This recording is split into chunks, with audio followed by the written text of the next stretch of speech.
Good evening. I'm going to call to order tonight's Town of Pittsburgh Planning Board regular meeting for Monday, March 16th of 2026. We do have everyone. Sorry, y'all. Awesome. We have everybody, so we do have a quorum.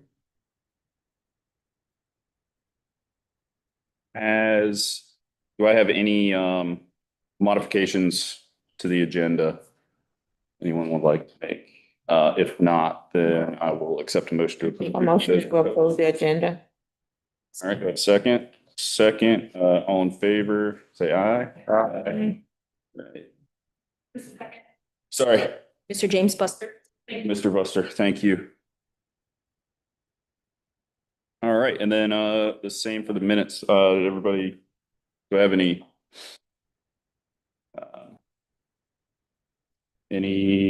modifications to the minutes, anything?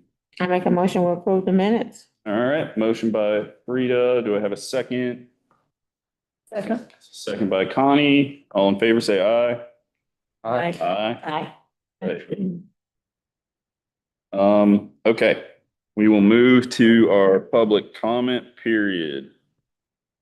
Before we get into it, just a few things. Please state your name and address at the start of your comments. There is a time limit of 3 minutes, which will be displayed on the screen in the interest of time and fairness. It is the board's policy not to respond directly to the comments during this period. Staff will follow up as appropriate. Any speaker with handouts shall be given to the town clerk and will be distributed to the board at the conclusion of this meeting. So once again, I thank everyone for being here and speaking. I'm sorry, I think Kim and Dave, I apologize, I can't, it's CEG, I think. Number, it was the number one. Did you sign number one? You know, I thought that was just a sign-in sheet, so. Oh, okay. Well, so you don't wish to speak? Okay. All right. I think we all. Oh, okay. All right. Okay. It's easier. Well, let's do this then. I had 5 signed up here. Did anyone actually come to speak? This was an informational meeting about the Powell Place, behind Powell Place rezoning of the Cooper property. So, Okay. just to listen out, I guess, unless anybody wants to. All right. I was gonna say, if you're signed up, you're more than welcome to come speak if you have anything. If not, then we will move on.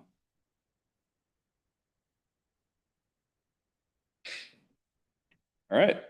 We will move on to action items. Our first action item will be PB 25345 Cooper property rezoning. I believe Ms. Lauren will present that. Good evening, everyone. All right. As mentioned, this is rezoning case PB 25345 Cooper property rezoning. The subject property is approximately 74.48 acres and is located south and west of Powell Place Subdivision and Old Rock Springs Cemetery Road, and adjacent to Rock Springs Baptist Cemetery. The property is vacant and heavily vegetated. Thank you. The property is currently zoned residential agriculture. The adjacent zoning districts are to the north and east, mixed-use plan development district, to the south, residential agriculture, and west, residential agriculture, and mixed-use plan development.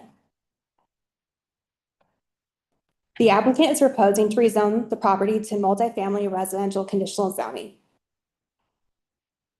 The Pittsburgh land use map classifies a subject property as transitional neighborhood infill. The proposed rezoning to multifamily residential conditional zoning is consistent with that classification. The applicant conducted a community meeting on May 28, 2025. The community meeting report is attached in the packet. A full list of the proposed uses and zoning conditions can be found on page 2 of the staff report. The applicant is proposing residential uses such as duplex, live work, single family, and townhouse, as well as community center. Please note that all the accessory uses for the multifamily residential zoning district are permitted unless specifically prohibited in the future homeowners association documentation.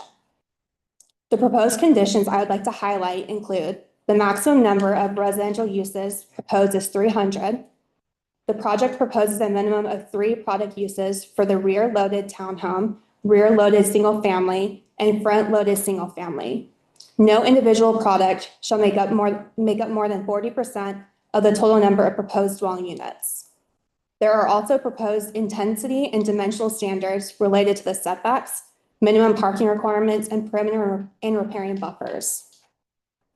A TIA was approved by NCDOT that no transportation improvements are required for this project.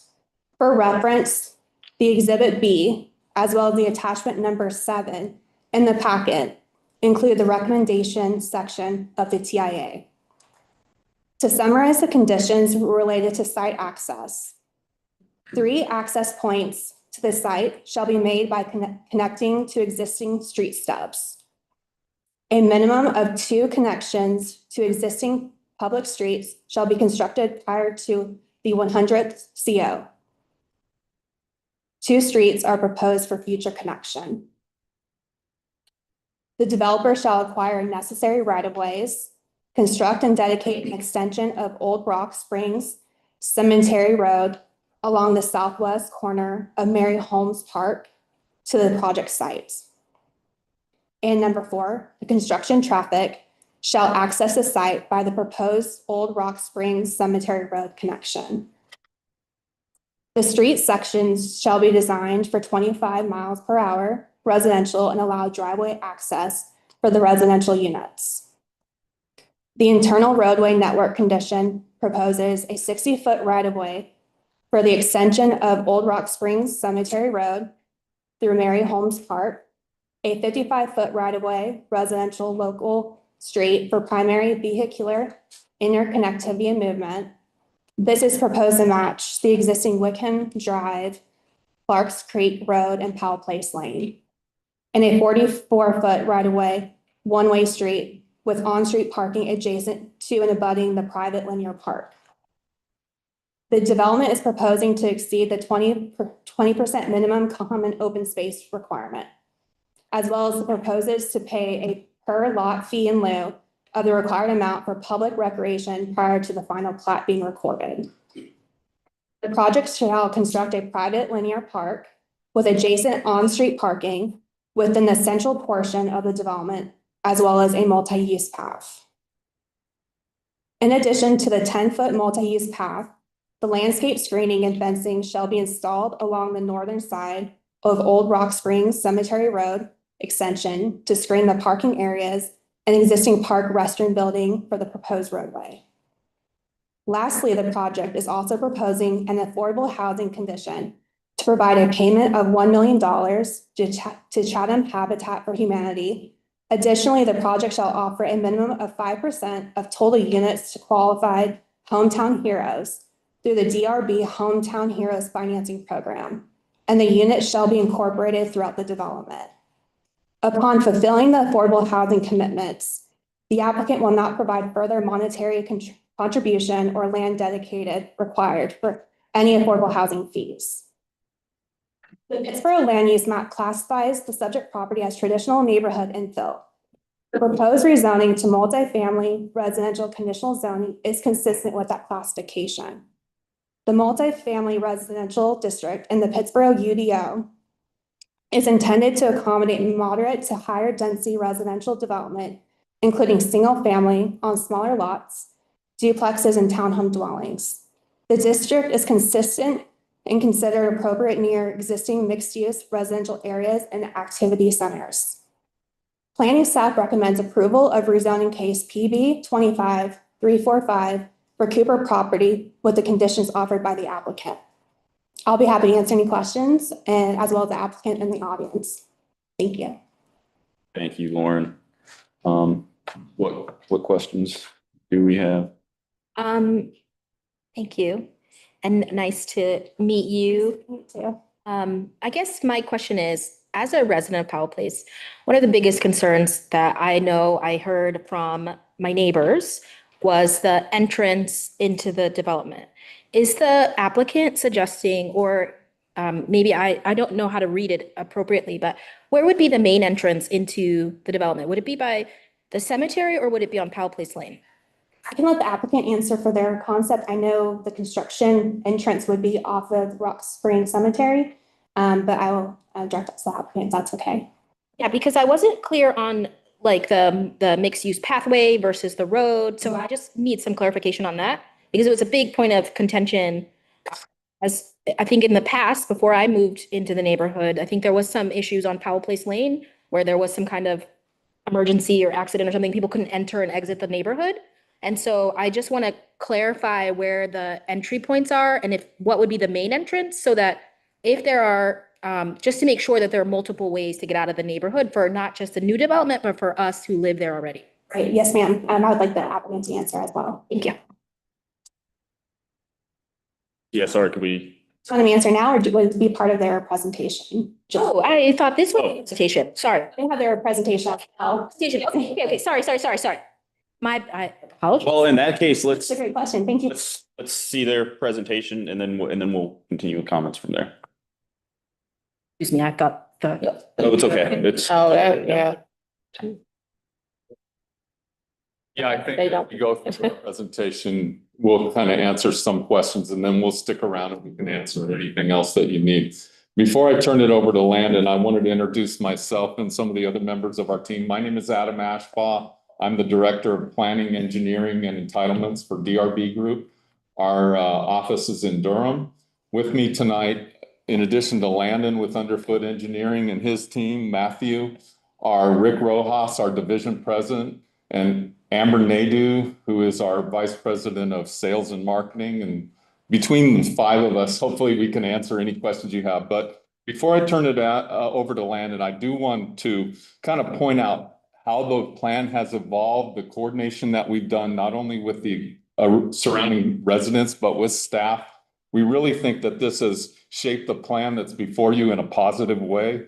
When we started, the feedback that we got from the neighborhood meeting were specifically with regard to the traffic and how could we address that and avoid having people come through that intersection at Powell Place into our project. At first, we were a little hesitant to commit to that because we didn't know whether or not the town was willing to allow us to dedicate, or they were willing to dedicate right away through the existing park. We had to negotiate with some adjacent property owners to see if they were willing to dedicate right away, or we would have to purchase the right of way, obviously. But so traffic, that concern evolved into one of the conditions that is in the packet is that our main entrance will be off of Old Rock Spring Cemetery Road. And we'll have kind of entry monumentation there. So that will drive our marketing and our traffic through that entrance point. One of the other things we heard was a concern about stormwater. Before we get too deep into the plan, we always go and we do environmental analysis. We'll do a phase one, we'll investigate the wetlands. And we found that there was an opportunity to preserve and set aside some wetland and buffer areas. And what that did is that kind of drove this a little bit higher density onto the upland developable areas so that we could stay out of those environmentally sensitive areas. The third thing we heard was the buffer and the concern about, well, you know, we back up to woods now, what are you going to do? And so we decided that we would increase our required minimum buffer, our minimum buffer from 20 to 30 feet. So those things, again, the Old Rock Spring Cemetery Road, the extension of the linear park and the multi-use path through our site was really a result of coordination with staff, Parks and Rec Department, town manager, and the staff members that are here tonight. So, and then fortunately, our consultant here has a relationship and had worked on the design of the Habitat project. So that was an easy concession, or we're proud to make that donation. And I'll turn it over to Landon now, and if you have any questions for any of the team members, we'll figure out who would be the best one to answer it for you guys. Thank you. Thank you, Adam. Thank you, Lauren. Between those two, I don't know that there's much else that I've got to say. We're definitely here to answer questions. I did want to run through a brief presentation as well. Again, DRB, Adam introduced them. They're the third largest private home builder in the US. They do a lot of work in the triangle throughout the Southeast and nationally. Underfoot is based here in the triangle. We've been working in Pittsburgh for over 15 years. There's a number of projects here. A lot of this stuff is stuff that Lauren already went through, but just for context, Powell Place, if you look at, does this have a laser pointer on it? There it is. Okay. So Powell Place is basically around the project to the north and to the east. And just to get your bearings, this is Old Rock Spring Cemetery Road, where the existing Mary Holmes Park is. And then this is the Powell Place, existing Powell Place entrance.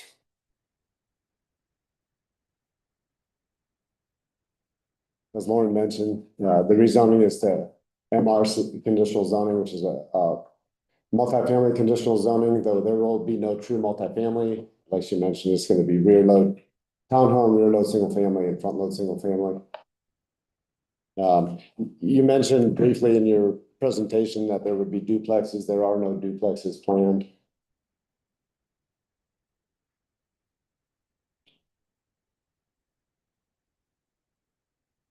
I think it allows duplex. It does allow. Conditional rezoning allows duplex. Correct. It's not planned. So, and that's a good distinction between what we outline in the rezoning as, as allowable versus what the actual plan will show eventually. And we've done a lot of work doing preliminary design on this. There are not duplexes planned, though they would be allowable. Thank you for the clarification. So as Lauren mentioned, this is in the traditional neighborhood design in the future land use map. So it is to a T exactly what the future land use map is looking for in this area. In addition, it's really complementary to Powell Place. If you look at some of the product with the rear load kind of cottage detached garage, especially around this side, that's a very similar product to what will be here with the rear load alley fed stuff. As Adam mentioned, the community meeting that we had last May, it was very well attended. There was, we were in here, we had to take down a wall and add some more chairs. And a lot of the stuff that was talked about was stormwater, transportation, and then just kind of privacy and perimeter buffers. So in addition, like Adam mentioned, we worked with the town, and then DRB went and knocked on the doors of the adjacent owners on Old Rock Spring Cemetery Road in order to obtain additional right of way to make that happen. From a stormwater perspective, we're going above and beyond, and that's one of the conditions in the rezoning. They're committing to retain a 25-year storm, which is above and beyond what the requirement is.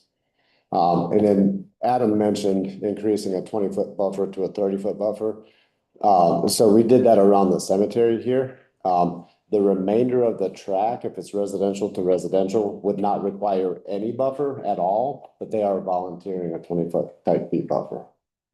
So it's not just adding on to a buffer that's required, it's volunteering a buffer around the entire perimeter.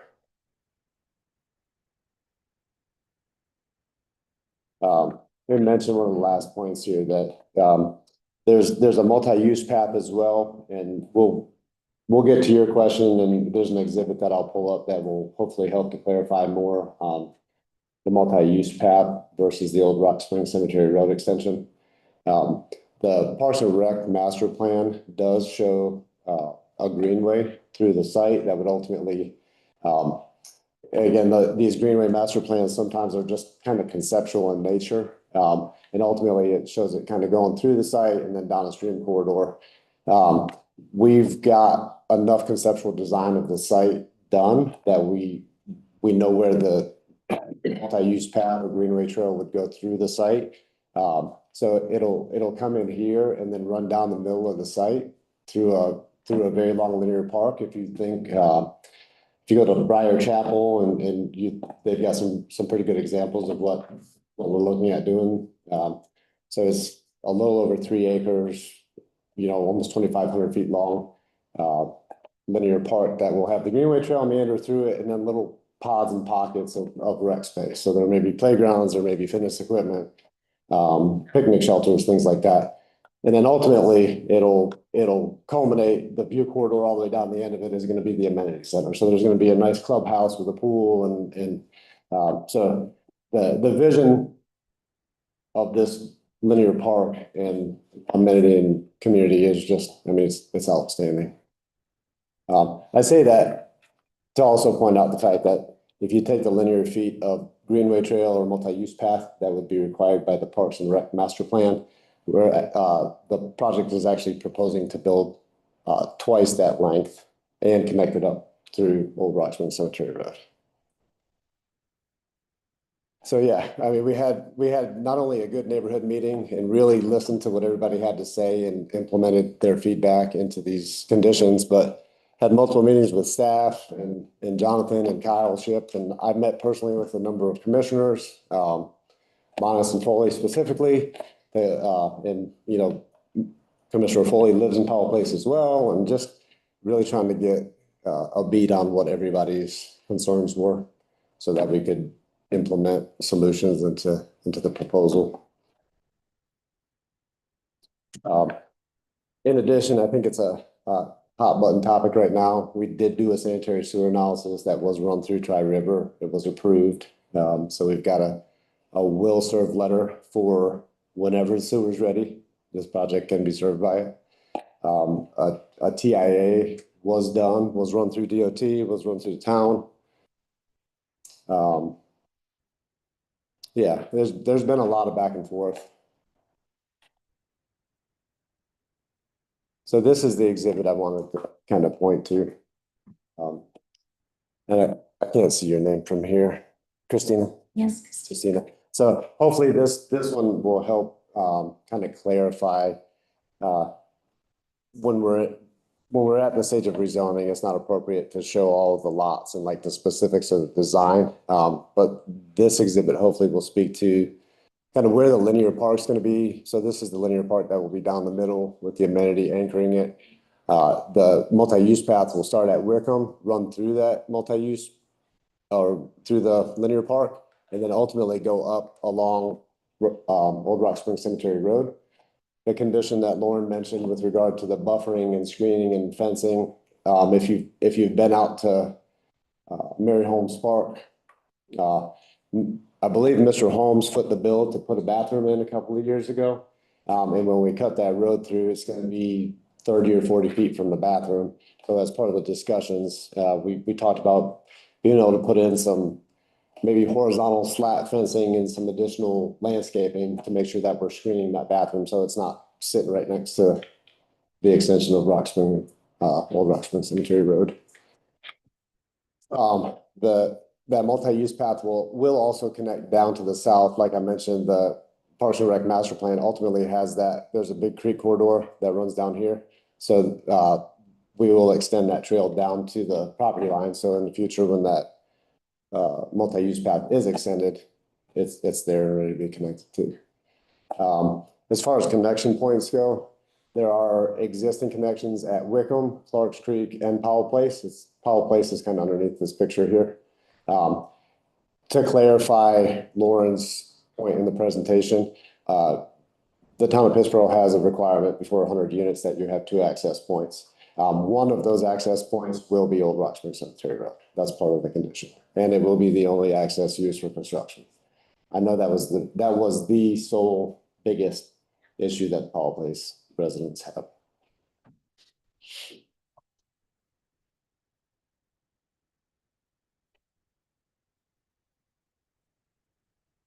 Yeah, just kind of a recap of some of the highlights. The greenway is twice the required length. They're offering perimeter buffers where some are enhanced over required buffers. Most of the site is offering a buffer where there are none otherwise required. That $1 million payment to Chatham Habitat as mentioned, that's not just going into the general coffers. We've been working with Habitat for a number of years on a project down on Robeson Creek. That's halfway through design and permitting right now, and this money is earmarked specifically for that to be able to do the site work. So that's a tangible way it's going to put affordable housing on the ground like now. As well as offering 5% of the units for the Hometown Heroes program. And Amber's here if you have any more questions with regard to the Hometown Hero project. 20% required open space, the way that we've got the site plan laid out right now, we're at 30 or above, so there's more than 50% more than is required. Yeah, the rec fee in lieu, that's in addition to the linear park. We spent a lot of time and effort trying to get this linear park to potentially be a town of Pittsboro park. Didn't quite work out that way. So in addition to having that private amenity there in that linear park, y'all are also getting, the town's also going to get a substantial and typical recreation fee in lieu.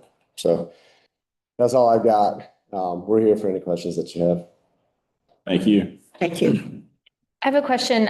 You said there would be up to 300 units. Do you have any idea how many units are currently in Powell Place? Would we be like doubling that kind of capacity or? I think it's a little bit more than 300 right now. I think there's about 400. Okay. But that's a guess. That's not a catch. But that's about right. There's a few Powell Place residents here that may know better than I do. Anybody know? Google didn't know, so tried that first. You Googled it and nothing came up? I think between single family homes and townhouses and then the apartments, I mean, about the The apartments. apartments. Yeah, that's it. apartments. If you add into multifamily, it jumps that up pretty quickly. Pretty significant. The question was, does anybody know how many existing residences there are in Powell? One sentence. Oh, it's got to be more than that. The two, almost 300. Yeah, so it's about, I think, so I thought it was somewhere between 3 and 4. But if you add the multifamily, it's more than. The apartments are 264 units. But aside from that, I don't know. So maybe you're closer. And sorry. Oh, go ahead. I still don't quite understand, like, make it very plain for me. What does it mean by the old somebody cemetery? Rock Spring Cemetery. Thank you. Yes, that one. I know it says a site entrance and that's like an entry point, but like, is that going to be the main entry point? So, yeah, so I have, every time I write that in a report, I have to write the whole thing out too, so I've started abbreviating it. Yeah, so if we look up here, just to go through kind of site access points again. There are 3 existing stubs from Powell Place with public streets to the property. It's here at Wickham, here at Clark's Creek, and this is where Powell Place connects. We are proposing 4 more. There will be a stub here for future development to the west, a stub here, and a stub here, as well as the extension of Old Rock Spring Cemetery Road. Old Rock Spring Cemetery Road is where Mary Holmes Park, iToro, the LDS Church, all that stuff are. So this will be the main entrance. Okay. This will be the focus for where monumentation goes, kind of the closest to the amenity center. That doesn't mean that folks will not come through Powell Place. I mean, they're public roads. We can't dictate where people go. But if you look at path of least resistance and likely travel path where people coming off of Hillsborough will come, it's probably Old Rock Spring Cemetery Road. Does that help to answer your question? It does. This question, yeah. Yeah, and I think a big point, one of the conditions in the rezoning is that all construction traffic will use Old Rock Spring Cemetery Road. Which sort of segues into a couple of concerns that I have. Number one, if everything goes as planned, reasonably timed, when do you anticipate the first construction vehicles will start going in there? So if everything goes as planned, we will have commissioners in April 13th, I believe. Assuming that that's a favorable vote. As soon as DRB would release us for full design and construction, I think we're in general 9 to 12 months for design and permitting through the town and Chatham County. I think the biggest thing here that will dictate when construction gets started is the availability of sewer. Assuming that sewer were available today, we could probably start construction, as soon as construction drawings are approved, which could be a year from now. I won't speak for DRB, but if there's pretty good level of certainty that, within the next year and a half or so, that sewer will be available, they would probably start construction, understanding that they've got a good 8 to 12 months of site work, before you even get close to building the first home. So to answer your question, I would say by late spring 27 would be the soonest you would anticipate seeing construction traffic. Thanks. Now, I need to ask town staff a question. So please refresh my memory. When is the expansion of Hillsborough Street slated to start? I believe it's the summer. It's first 27. I thought they were starting this. But I understand it was like August, they're gonna start of this year, Yeah, August 26th. that's my understanding as well. Yeah, and Burnt Miles and they're gonna start downtown and keep going, so. Do we have any leverage whatsoever to prohibit construction traffic for this project that would be coming from the south to keep them off Hillsborough Street?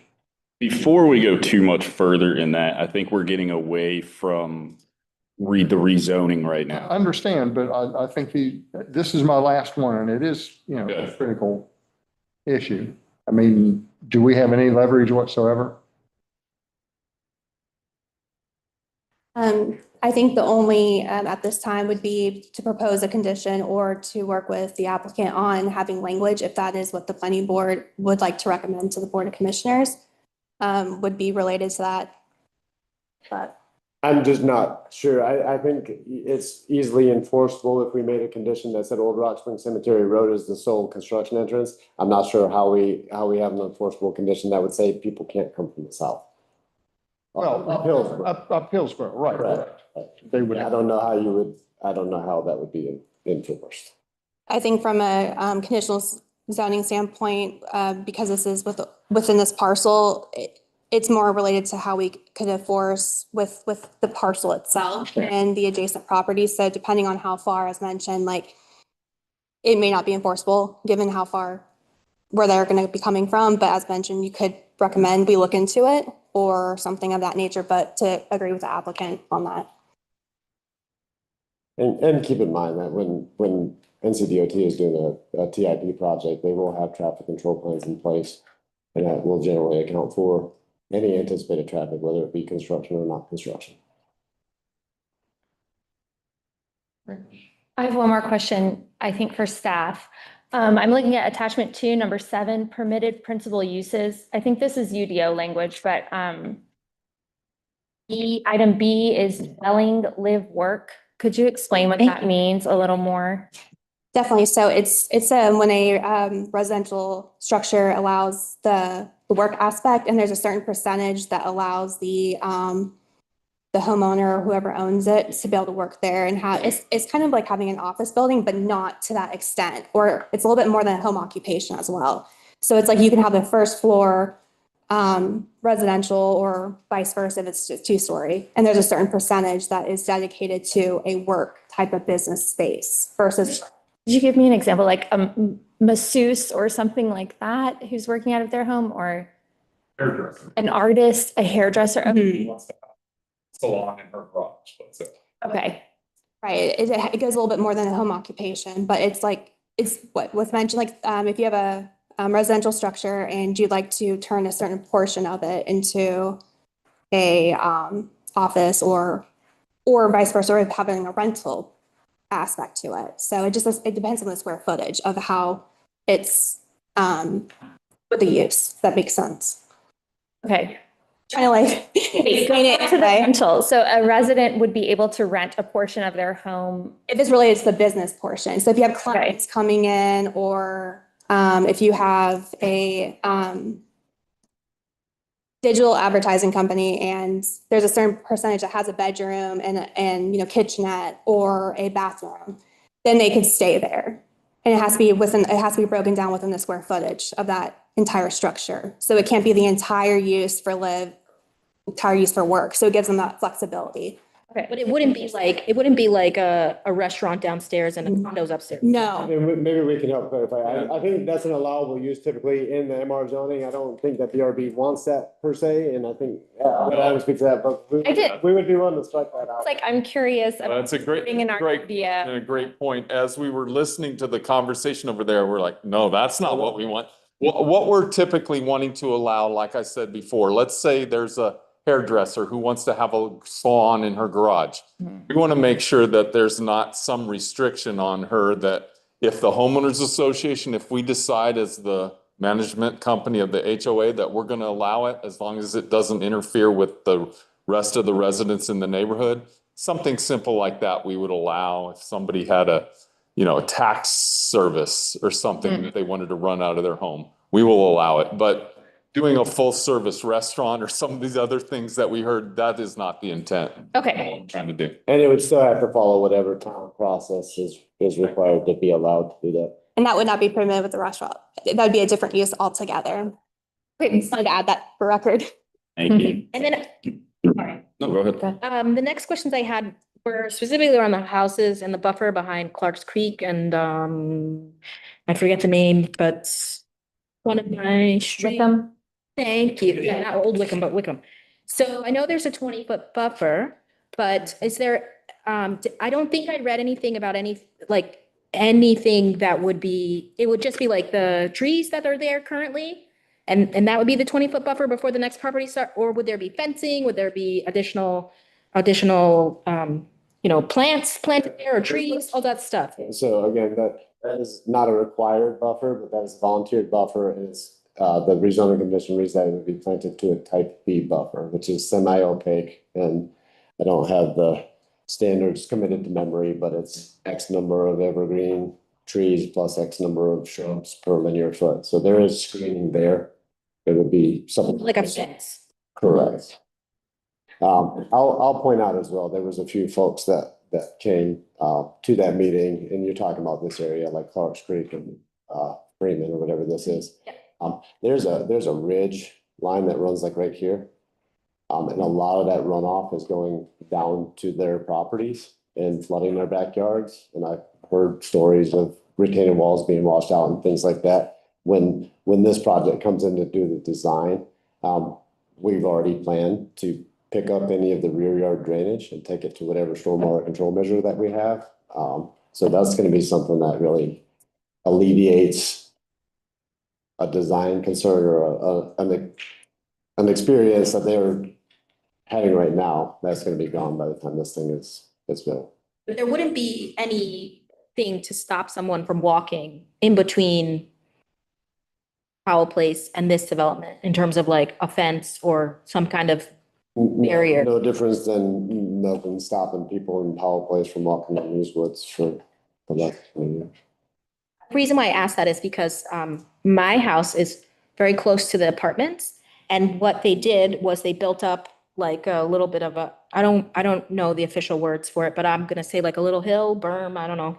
And then they put a fence there, and then there's trees there as well. So you can't walk, you can't like physically walk through, you would have to walk around to get in there. So I'm just wondering if anything like that would be in place, or would it just strictly be the trees and things like that? Yeah, just the trees. And when a type B buffer is fully grown out, it would be tough to walk through. Is it possible to add anything like that, fencing or something like that? I don't have no idea if that's what the neighbors want. I'm just asking if it's possible. Yeah, thank you, Landon. The key there is there will be homes with backyards that back up to this buffer. So if somebody wants to walk, say, to the park, they'll walk on public streets and sidewalks. There will be a street here that would connect to the linear park, but for the main route for people who live back here would not be cutting through a buffer and through people's backyards and through their lots. It would be walking on the sidewalk and the multi-use path through our linear park to the park. Does that make sense? Absolutely. I just think about again, if you think about where we are and what we have in our neighborhood, we had where the sanctuary was a lot of trees. You couldn't see the road. You couldn't see Powell Place from from 64. But because of sanctuary and the construction of those apartments and that buffer, which has, trees there, but you can clearly see the highway. You can see Powell Place from the highway in a way that you couldn't before. Just imagine that the people who live on Freeman and Clark's Creek they have a nice, obviously it's not theirs, but they have nice trees and things like that there. And then with the construction, now they're gonna have sort of like I call it, in my opinion, a goldfish bowl, fish bowl kind of backyard, because you can sort of see everybody else. And so I'm just trying to figure out like what's gonna be there to keep it from becoming sort of open space. Well, the tree buffer, as Landon mentioned, 20 feet, type B is semi-opaque, so there will be some screening, but certainly you'll have a filtered view through to somebody's backyard and vice versa. It will be that way. Yeah. Okay, thank you. I have one question. I think it would be for Miss Nadeau. Possibly really more of a request is if we could add for the Hometown Hero program. Go for it. I love the program, absolutely love the program. But could we include our municipal government employees to that as well? Make them eligible? I think that would be a huge help. Thank you. And you love the program because of what? Just because The hometowns, well, the interest rate obviously looks a lot better than what they're offering right now for, I'm just curious if there was other something than that. I didn't notice about it.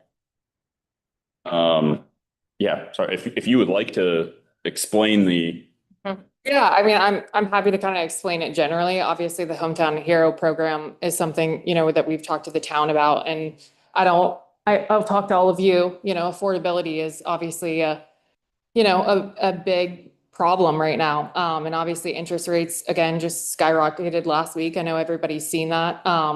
We do something called a flex program. And I won't bore everyone with all the details. But we kind of flex with the market and would pay that chunk of money ahead of time. And for all of those who are familiar, you can pay a block ahead of time to get, a better rate and a better program. These programs are extremely expensive. Getting down to 3.9 is no easy feat right now. I can't give you guys kind of an exact amount per home or per buyer, because that would really depend on a lot of factors like all of you have when you buy your home. But we felt like, the rates are the biggest issue with affordability right now. And, obviously average sales prices, an issue for some too. But it's the monthly payment that, a lot of people struggle with. So we felt like incorporating the 3.99 and incorporating, the employees that work for your towns and, the first responders and, government employees, and all these people that pour everything into the town. And the 3.99 rate did two things. It got their payment to, where we feel like is comfortable. And obviously we sell a lot of homes. We know that comfort level with, a lot of those employees, but it also protected the values of the community surrounding all of your beautiful homes. And that's the tricky thing about affordable housing. And I know I'm preaching something everybody knows, but you still want to protect your values. And, when you just look at affordable housing and drop prices, which is what a lot of people do, it really affects appraisal values and a lot of different things. So we felt like this was the best program that would meet everyone's needs. But I'm happy to, work with you all. It's something close to our hearts too in Raleigh, and happy to answer any additional questions about it.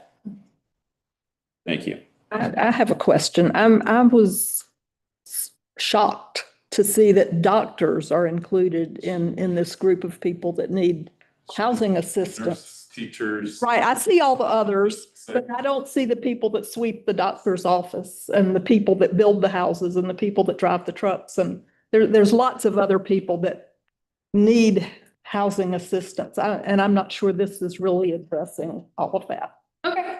I mean, I'm happy to talk more about it. You know, obviously, it's a little hard to define a program before you have, you know, an exact concept of the community. We definitely weren't, you know, attempting to leave anyone out. Again, affordable housing is this complex issue. It's hard to market it, just to be transparent with you. Because obviously, how do you list all those things on a marketing material? But typically in the fine print, you know, we go more in depth with that, working with our lenders too. So just to be honest with you, it's in no way that I was attempting to leave anyone out. It's just an initial concept for a program that we were trying to really honestly receive feedback on. So It's based upon what they're selling. it depends on how you do the affordable housing piece. Again, you can definitely do salary base and do it that direction. It was more just, you know, how we were trying to pivot towards the program. And again, we've gotten a lot of different feedback. But again, If I can Yeah, jump in real go ahead. quick as well, there's been a lot of back and forth with staff and elected officials on this as well. And I think the Hometown Heroes program is a program that BRB already does have in place. Yes. Right? Not to be exclusive, Yes. but it is one mechanism by which they can offer affordability. In addition to that, there's a $1 million payment being made to Chatham Habitat. So when we look at all the different options, it's, well, you can provide 10% at 60% AMI or this or that. Then you get into issues with, well, are you dropping prices just, and then does that affect everyone around you? So we looked at this comprehensively and holistically from 25 different ways, I assure you, because I was at most of those meetings. And this was a way that, like, there are real right now implications to the $1 million that Habitat's getting, and then the 5% that will be used for, you know, ideally would be for everyone who needs it, but in this case, it's not. It's specifically for who they identify as hometown heroes. I think that we'd like to continue the conversation because I think sometimes you can do it based on average monthly income, so we can incorporate more. I think that we were just trying to come up with something to market it so that we could get our first responders, police officers, teachers, you know, government workers that would probably qualify based on the average monthly income. But if we want to expand it, we can just base it on that. So we certainly would not leave everybody out for sure. So. Thank you. Thank you. Thank you. Okay, hopefully my last question. So, in the report on page 2, Lauren, your report on page 2, it says the principal uses, the dwelling, duplex, live, work, etc. There are 5 options listed. But then on the page 3, it says the project will provide a minimum of 3 product types listed below. And there are 3. I'm sorry, product types just mean like the type of home, correct? Or like layout of home. Yeah, we can have a single family detached with 15 different products. In this case, the 3 products we're using is a rear load townhome, a rear load single family detached, and then a front load single family detached. I guess I'm quibbling on the word minimum. What is that? I don't understand that part, the minimum of the 3 product types. So you could do more than those 3? Correct. And they could, in terms of the rezoning, in terms of the mixed use, right? Right, so if we have a front load single family detached, we might have a 40-foot product and a 45-foot product. That would be 2 different products. So they're both single family detached. Okay, but it's not like we can change this to something other than what we've talked about. Only the allowable use.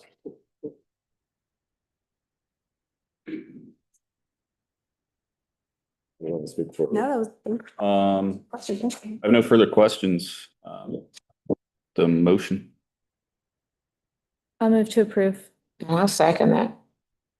We've got a motion from Charity to approve, I assume to approve as presented. So also though, with the recommendation for the municipal workers to be added to that condition. Yes, please. Okay.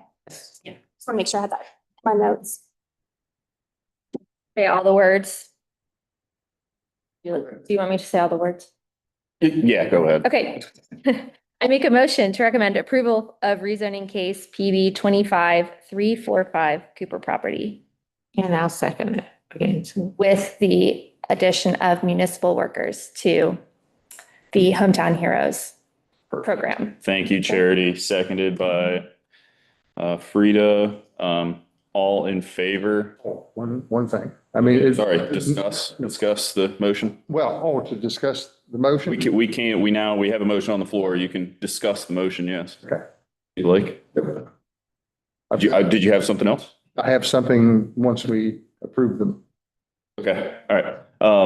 If there is no discussion, then I will, all in favor of the motion, please say aye. Aye. All right, all opposed? Nay. Nay. Okay, so we have a 2 to, sorry, I guess, can we just have the nays raise hand? All right, so Christina and Connie, so 2 to 5. The motion passes.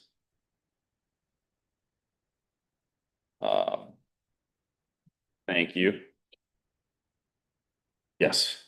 Does the group have an appetite for making a recommendation? The staff follow up on the potential for limiting construction traffic coming south to north on Hillsborough?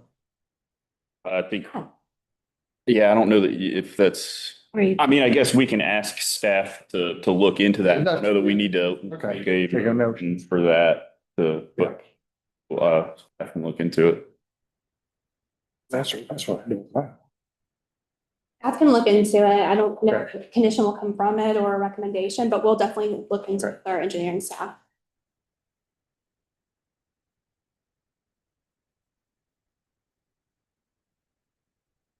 All right. We will move on now to action item PB 25624 Womble Tract Major Subdivision Preliminary Plat. I think Lauren is going to present again to us. All right, well, hello again. This is the major subdivision preliminary plat for PB 25624 Womble Tract.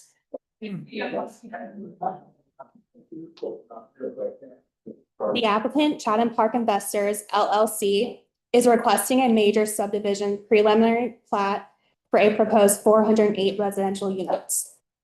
The associated conditional zoning PB 24509 was approved and adopted in January 2025.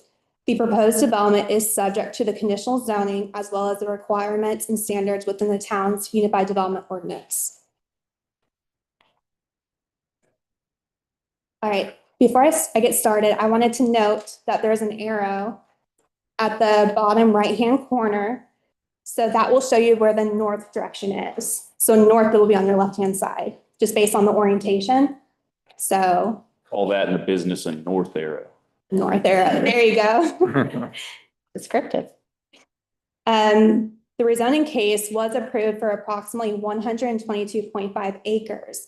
And this preliminary plat proposes a total project area of approximately 99.55 acres with a proposed density of 4.11 units per acre. The proposed development is adjacent to Highway 64. So on this side, I'll say left side, or you can do the north arrow.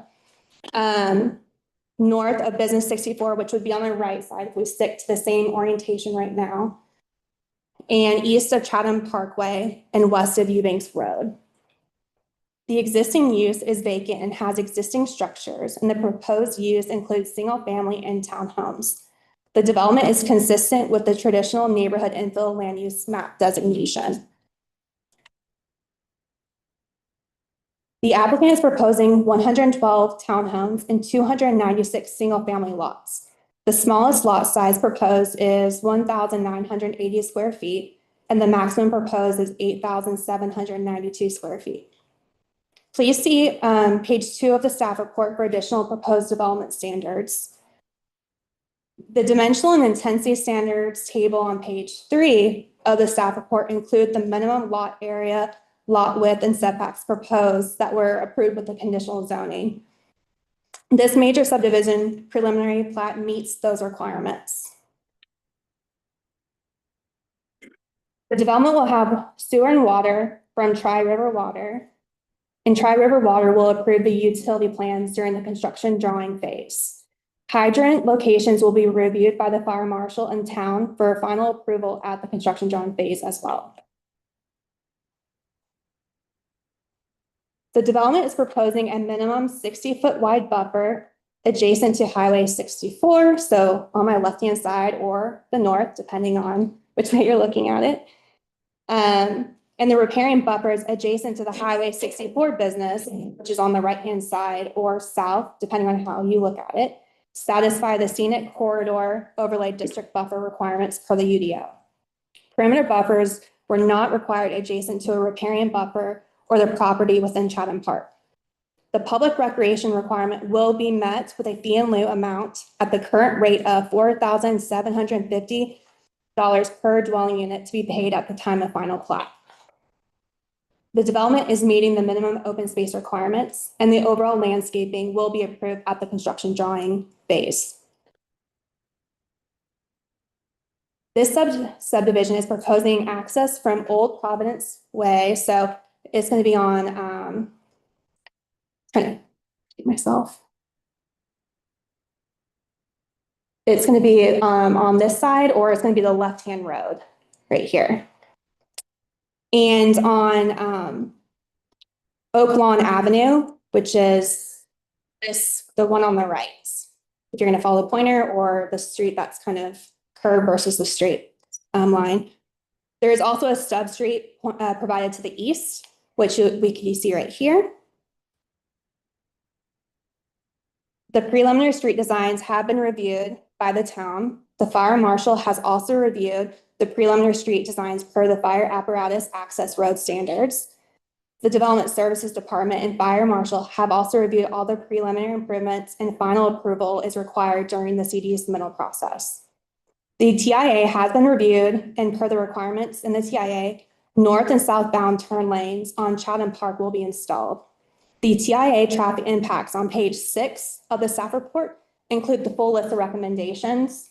So to kind of summarize, it's just the turn lanes. The Womble Tract major subdivision preliminary plat is consistent with the town's comprehensive plans, and planning staff recommends approval of PB 25624 Womble Tract major subdivision preliminary plat. I am happy to answer any questions. I have what should be a quick question. The potential CBU area, what's a CBU? It is a smaller mail kiosk.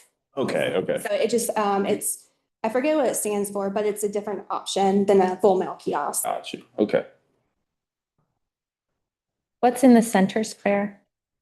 So this was not reviewed by staff at this time, but this is where the applicant is proposing to do an amenity center or playground or some type of just amenity feature for the subdivision. And that's part of the active or recreational open space requirement. I believe. I can always let the applicant address it as well for their full plan, but this will be reviewed during a site plan application. Hello, Chris Boley from Lennar. So we are going to do for a community of this size, we'll end up putting in what they call probably a cabana 2 or greater, which is a full clubhouse with weight room on the inside. Okay. Probably an event lawn in the background and a full pool. Okay. I probably missed this, but are these all townhomes, or are these also single family? Actually, we're proposing 2 different types of townhomes. The edge, which is page down along that western edge. Oh, thank you. Is it right here? Talking about down right here? Right. The red button. Good. So it's hard to see where you're sitting, but these townhomes here and these, we have 2-car garage, sort of larger units. And then the row, which is up against 64, is what we call the designer townhomes, which are And in this case, we have a larger block of them since it's more of an urban project. So almost give a row house feel, 22 foot wide. Within the whole product throughout the community, we have what we call the classic lots, which are on the perimeter here, which are very large. And then here, and we have what we call cottages. So that urban model, that new urbanism that we're promoting has rear loaded product in some cottages. So it potentially could attract some active adult buyers as well. And that's the goal, is to create a community within the Chatham Park community, is that everything should be sustainable and walkable inside of this community with different housing types. And then connection to the Greenway Trail to the south, which is along here. And we've widened that per the town's request from 8 to 10 feet, which gives it an active park component when widening it to 10 feet. And that'll also connect here to the community. So walkable, promoting walkability inside the community. Is there room for trees on any of these lots? It just feels so tight. There will be, I'll see if I can go to the landscaping sheet.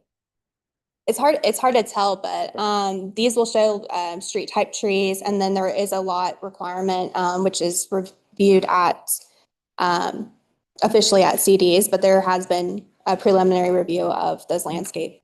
It's tough to see on the overall, but when you look at actual the plan sheets that are with a different scale, you'd be able to see where they're shown. Sorry to jump in. No, please. Those similar, just to give comparison here, will those be similar to the setup we have in Chatham Park?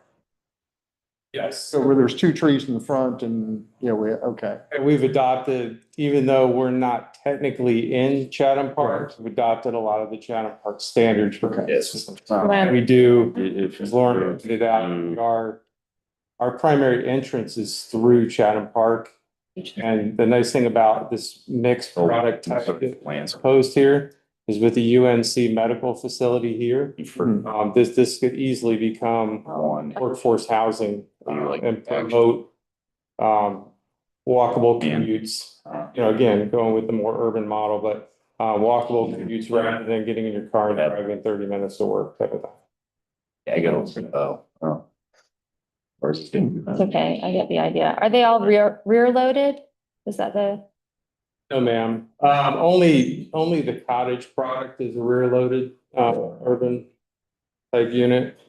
Probably you'll have to correct me, but I'm pretty confident we have them here and in here. Am I close? I'm Kyle Vaughn with Wiz Rapinel. We're the engineer. So yeah, I think what Chris was kind of talking about, those classic units, those are kind of just typical front load single family. And then there's a mix kind of in both corners with the rear load. You can see the alley sections kind of throughout those pieces as well. That's see if I got that right. Is that right there? Yeah. So the And that's two right alley there? sections there. And then, Yeah. right where you're pointing at. And I think there. Okay. Yeah. So we try to put them throughout the community so it doesn't unbalance the site and load one site up with one product. We're trying to promote commingling of everybody, so it creates a harmony, for a community. I have questions about the boundaries on the 64 bypass side. Is that going to be left alone? The wooded, the red buds that are blooming now and the things that you can see along the road?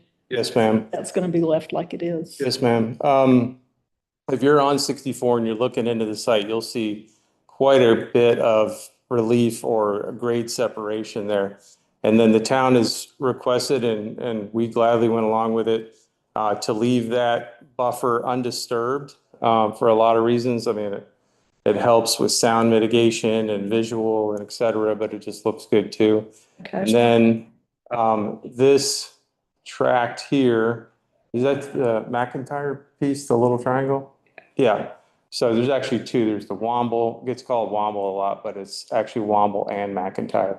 But this little triangle here, which has no units proposed in it, we can't really show it on this too well, but there's quite a bit of relief here in that the topography slopes down quite a bit right there. Okay. So we had to work with, the physical constraints already given to us in this project too. Yeah.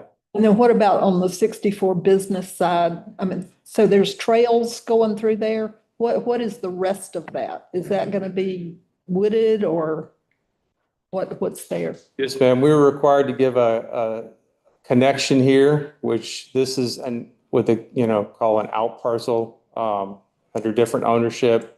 We're providing access potential here, and they already do have access out to 64 business over here. So we're around it, you can see that we surround it, but this is all going to be undeveloped over here and over here. All that shaded? Over here, yes, ma'am. All of this edge. Yeah, the greenway kind of shown the meanders through there. It's a 10-foot greenway. And then it's ultimately only like a 20-foot easement. That's the only thing that will ultimately be disturbed in that area by this project.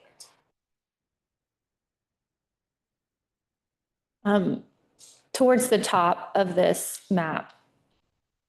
West, no, North. east. East. I see that that's, some of that is zoned commercial. Will the residents have access to that? We're talking about walkability. Any way other than the greenway? Will there be another, like a walkway along 64 business? Sorry, not 64 business, towards the north. It's page north. Yes. Our page up, the east. Well, we've got, what is it, a creek over there as well? Yeah, there's a stream with a Stream, riparian yeah. buffer, so it would be a pretty serious crossing to get over there. So we have nothing proposed. Okay, so they would be able to, in theory, access those areas through the greenway? Is that the idea? No, what they're saying is because of this buffer, it would take some serious doing to be able to disturb that buffer to create a greenway across the stream. So what's the walkability that we're talking about, like within the community? Within the community and the connection to the public greenway here, which I believe That's what that this is on page right or to the south. That's what I was. Oh, I'm sorry. I thought we were. Yeah, so we are. Yeah, but my idea was like, could they walk here and then access these areas? We are providing the greenway to our property line there, and then, ultimately it would be a future connection for anything that's developed on those offsite parcels. But there's no kind of like walkway to the north of this.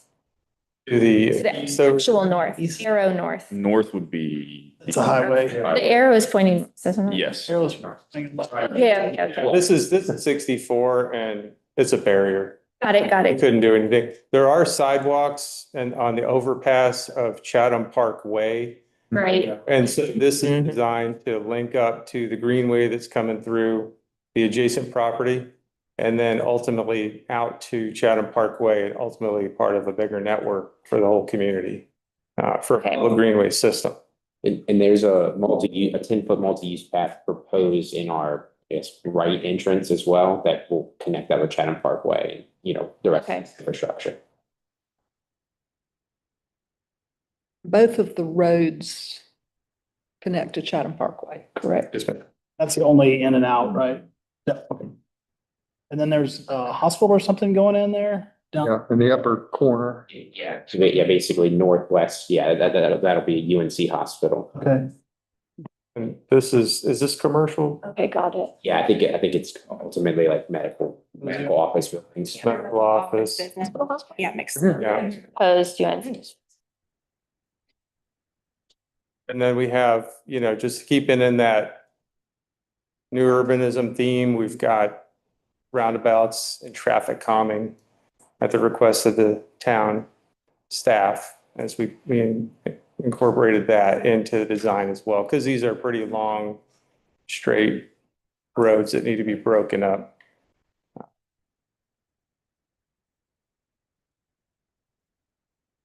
I hate roundabouts. Yeah.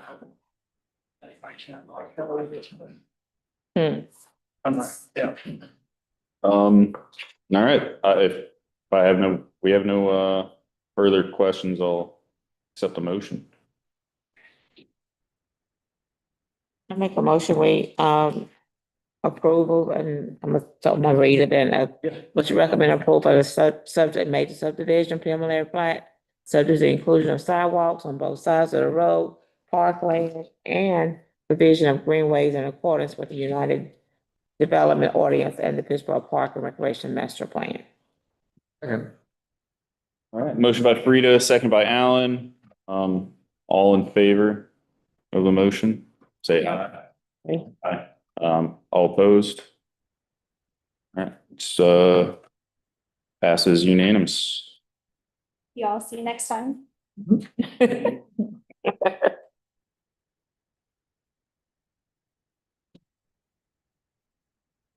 Okay.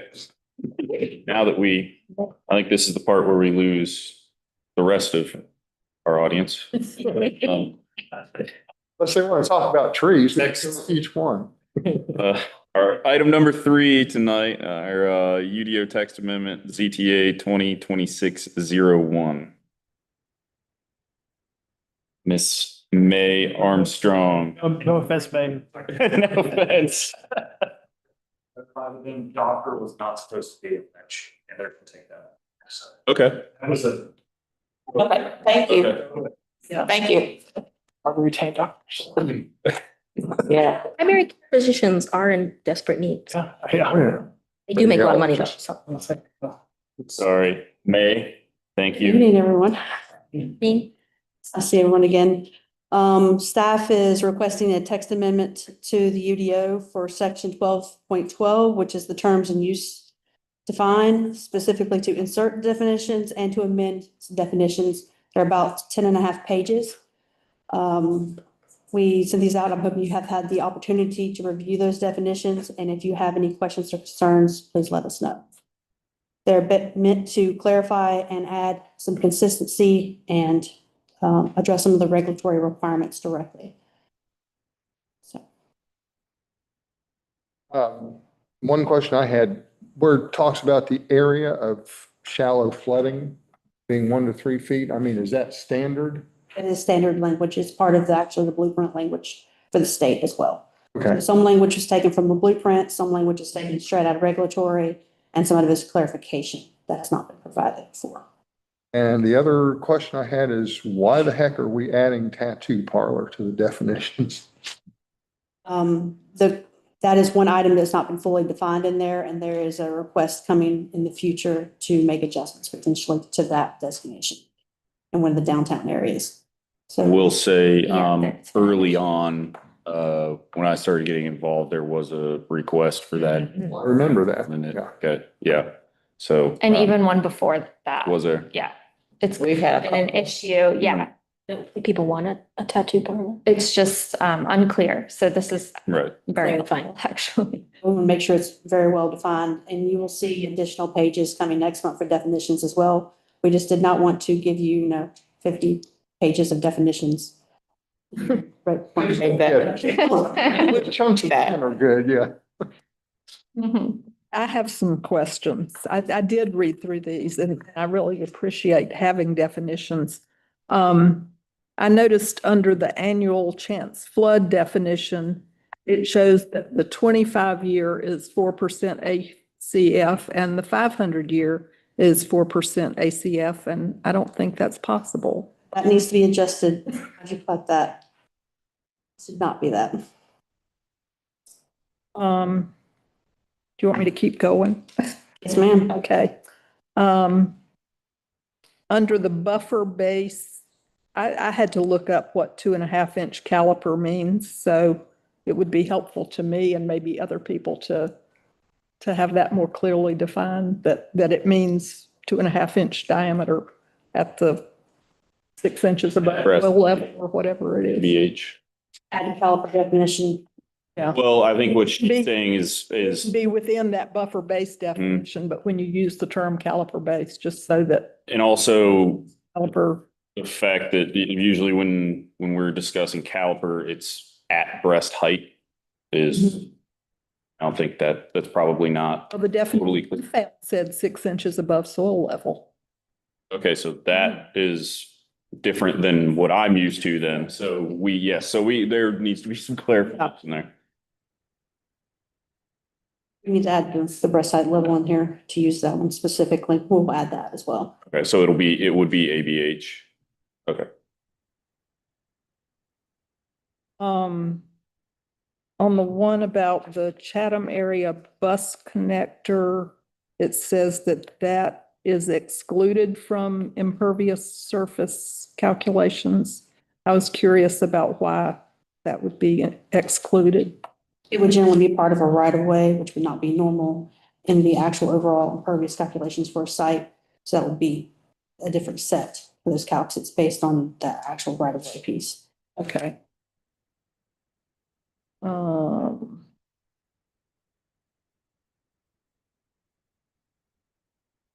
Understand my notes there.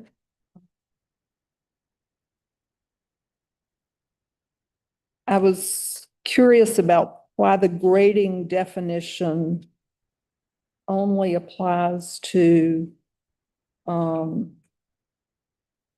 construction of homes and not construction of other things like hospitals or grocery stores or whatever.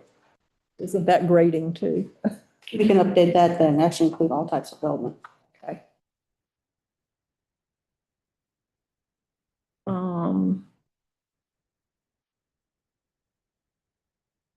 In the definition of the homeowners association, it says, it's incorporated the nonprofit established by the developer or by the property owners. Is or what we really want to say there? Where they don't currently exist, the homeowners have the opportunity to create one themselves. So we do not want to leave that out so that they have that option as well.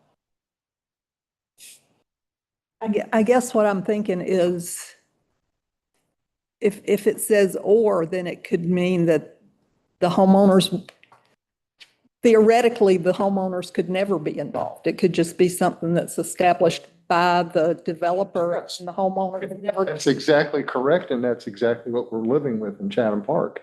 So that's why they need the or there. I mean, right now, there is no homeowner representation in Chatham Park. Okay, so or protects that, okay. Would protect it or excludes them from each other, but allows for both. I mean, but I don't think and's appropriate. Right. Okay. And then another question about impervious surfaces. You explained the CABC, I think, but swimming pools and wooden decks are not considered impervious surfaces.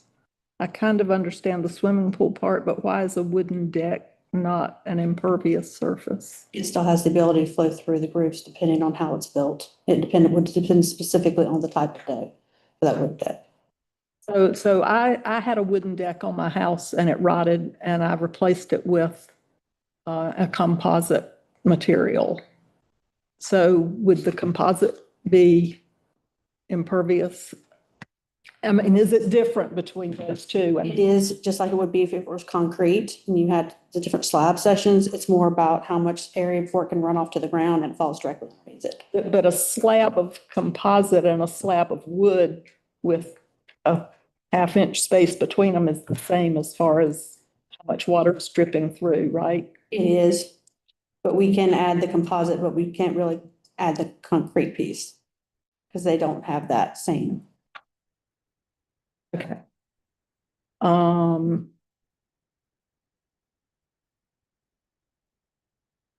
Just in general, I think I found it, but some acronyms I had to look up.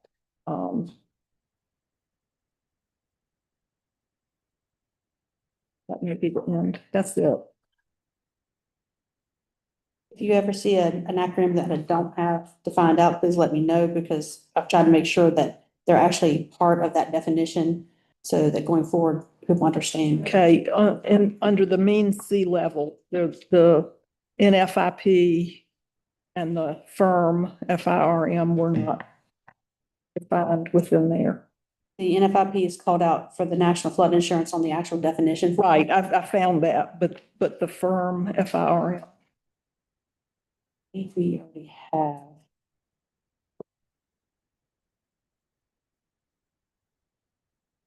If that's not already in the actual definitions, that will be one of the next ones. I'll make sure we get that updated. Okay.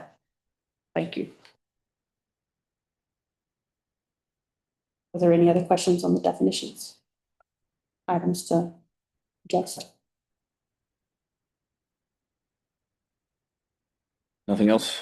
Mm. All right, I'll accept the motion then. I'll make a motion, we'll approve it with the necessary changes that we've added, that you've added, whatever we added. Second. All right, motion from Frida, second by Connie. I think, do we need, Carrie, do you need a kind of rundown of what the conditions that we just? Okay, so okay, including, perfect. All right, all in favor? Aye. Aye. All opposed? Passes unanimous. And we will move on to item number 4. ZTA 2026-02. Also, Miss May. I'll be up here for a little bit. We want to amend chapter 13, specifically section 13.1.1. And then move that to section 1.0 for the record of amendments. So that right now, all of the listing of the updates that have occurred is in the back. We want to move it to the front, so we make sure it remains consistent throughout going forward. Just like what you would see in a book when you do an update to the book, we want to do the exact same thing, because that is the preference to see what current UDO you're on and whether it's the last amendment beforehand. That is the extent of what this is for tracking. Makes sense, move it. Any questions on that one? Okay. I'll take a motion. I'll move to approve. I'll second it. All right. Charity motion to approve, seconded by Elfrida. All in favor, say aye. Aye. All opposed? All right, unanimous.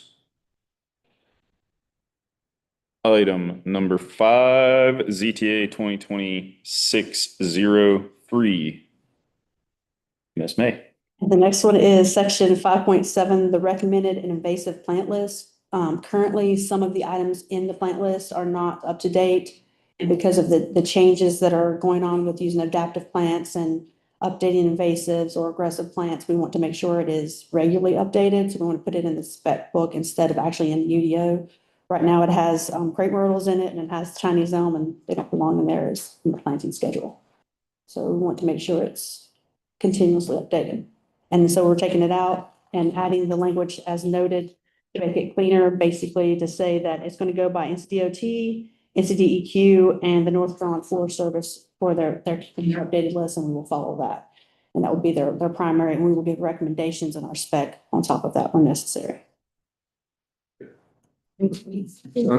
Just for clarification, this would be applicable to developers.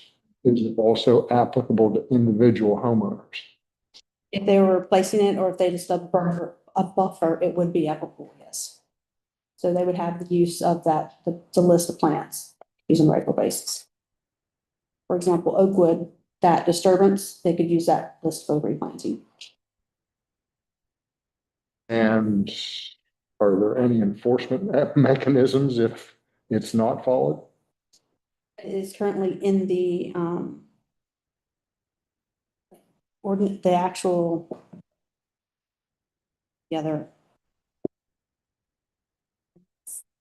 what's it called?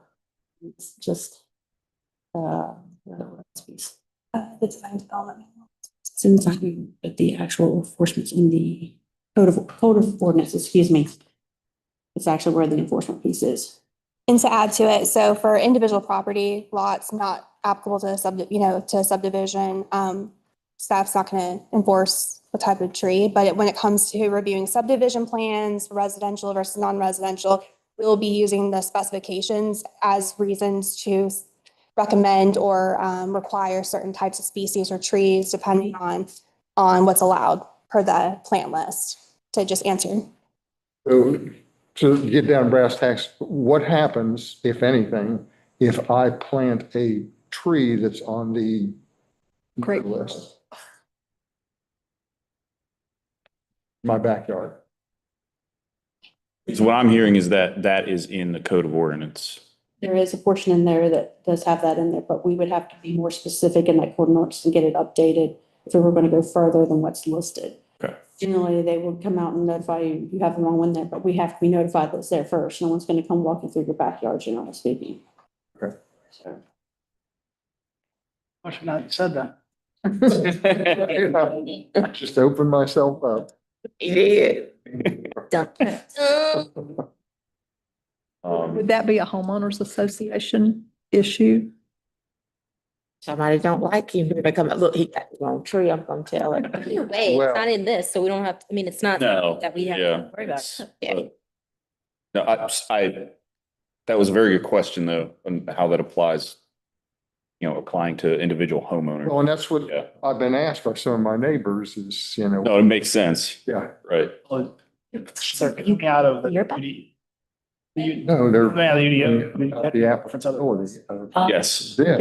Like, Individuals. Sorry, hold on, Lauren. add from to enforcement piece of it is the plant list is related to when we have development come in, subdivisions, when we're working with the engineering applicants, their landscape architects for buffers, for lot trees, for street trees, not individual property owners. If you owned, like, we can't enforce that. You do what you want, but that's also related to your HOA covenant or your property management organization, whichever you follow. They might have more restrictive requirements than the UDO has. But this is more related to reviewing site plans or subdivision plans. To add to that, but the plant list can be used if you want to say, oh, what kind of trees would I like to add for my backyard? You can use those if you'd like, Oh, sure. but that was just, Okay, that's what I wanted to clear up. Thank you very Point was much. to have it for the state where the regulatory side was, and then what recommendations that we would have if they choose this.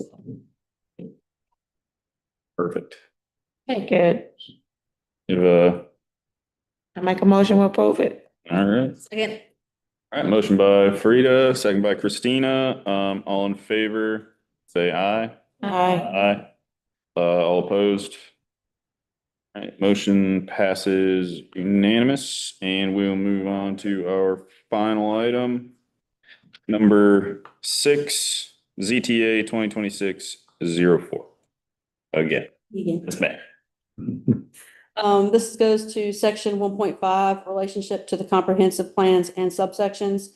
What we wanted to make sure is that the plans are actually referenced in here entirely, which they were not before, and that any additional plans that were officially adopted would be included in the section for under our comprehensive plan. And then the additional part for the updates to transportation and the alignment with what that transportation looks like, because we know that sometimes it moves, we want to make sure it follows that language. So we want to amend the relationship, the official plans list itself, and then the conformance with the acceptance of streets and extension of services to go with it.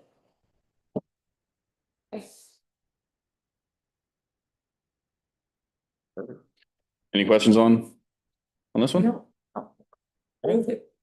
All right, a motion by Frida to recommend approval. Do I have a second? Second by Charity. Christina, Sorry. Oh, I'm sorry. I thought you said it. all good. All in favor, say aye. Aye. Aye. All opposed? All right, passes unanimously. Move on to department updates if we have any.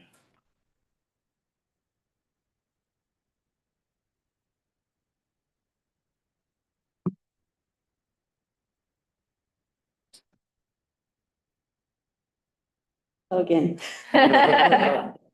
Development services, planning and engineering, right now have a list of additional UDO updates that are coming next month. It will include conservation subdivision, more definitions, annexation, and 2 or 3 other smaller pieces that go with that as well, and some transportation items.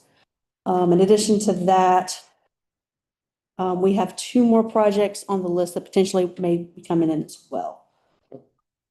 That is from the development standpoint, from staff, of course. Lauren is helping lead the planning side, so helping get through the projects. You'll see a lot of her as well. Thank you. Thank you. Thank you. All right, board comment periods. Anybody have anything they'd like to share? I'd just like to say thank you so much to staff. I know a lot of these UDO updates require a lot of time, and getting these done are certainly something that we needed. Aside from the project reviews. So I really appreciate the hard work. Thank you, guys. Thank you, guys. All right, with that, I'll take a motion to adjourn. A motion we adjourn. Second. Motion by Rita, second by James. All in favor, say aye. Hi.